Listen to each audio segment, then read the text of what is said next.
Racing just is started with Silver Valley break quickly at the start. Moon Laser is on the outside. Mon comes next. Then followed by Daman Surya. Diamonds Wonder second last, while Don Solbay is the early trailer by about 14 lengths.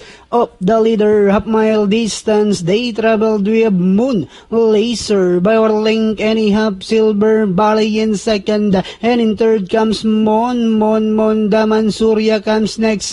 Diamonds Wonder second last, and a long way back to Don Solbay, who's racing in last.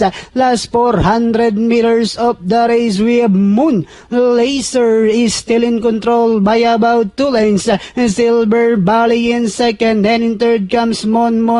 Daman Surya, Diamonds Wonder as they swing for home. Moon Laser by our link and a half. Silver Valley is on the outside. Mon, Diamonds Wonder. Last 100 meters we have Moon Laser.